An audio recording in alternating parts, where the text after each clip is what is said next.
Hi everyone, today we're going to look at the AAP-01C and how to change the nozzle spring out. The nozzle spring is inside the nozzle. Pulling the bolt back, we can see the nozzle. It's in there.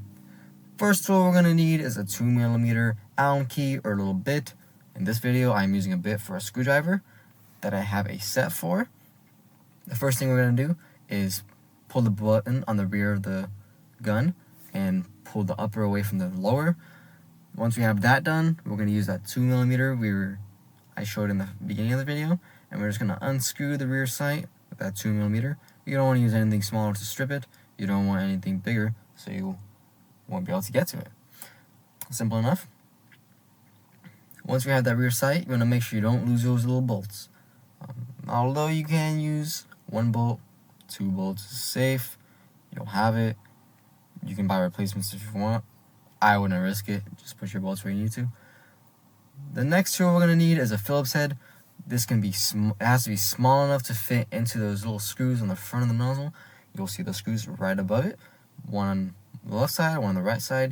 You want to make sure the screwdriver you're using is not big enough where it would damage the nozzle or the bolt housing. That can be very bad. Also, using a too small one can strip those screws and you're toast. You got to get a new bolt. Got to get a new stuff. Unscrewing these, you want to unscrew a bit at a time, make sure it's coming out evenly as possible. You can push on it if you want. I got those bolts out pretty easily. Then you have the nozzle spring, we're changing that out. It's just attached to a plastic piece. You can pull it off. Make sure you pull it off straight from it. Don't go side to side, you don't want to bend it. Then you're just going to push out that recoil spring if you do want to. If you don't, cool. Came in for the nozzle spring. I am replacing my recoil spring first. So first thing is just putting it in. You always want to make sure when you're replacing the spring, you put lubricant in it. Silicone or some kind of gel would work. Then it's hard to see on this video, but you can get the nozzle spring and just pop it on to a little plastic nub on that little plastic thing. Yep, make sure it's a tight one. Tight side, you can see a loose, wider side and tighter side. You can put the tighter side on so it doesn't move around when it's in the bolt. Then you're going to make sure that nozzle spring goes back into the small hole. There's only hole there. You make sure you don't pinch the spring or warp it. Then putting those bolts on, you want to do the same thing you do when you're taking it off. Do 50-50.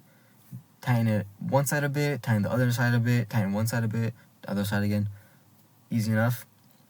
You want to make sure it's going down evenly as possible so you don't have any feeding issues, your nozzle's aligned, your nozzle spring's aligned, nothing's pinching. Then once you have that done, you want to just push it right into the upper. Get your rear sight placed to the side. Get your 2 screws, make sure they're in, don't lose them. And just tighten it back with a 2mm, switching from Phillips head to 2mm. We're just screwing on one side, the other side, just like we did with the nozzle spring. The screws, we're going to tighten one bit at a time.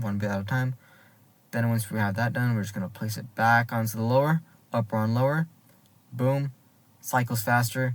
Everything's better. Hope you enjoyed.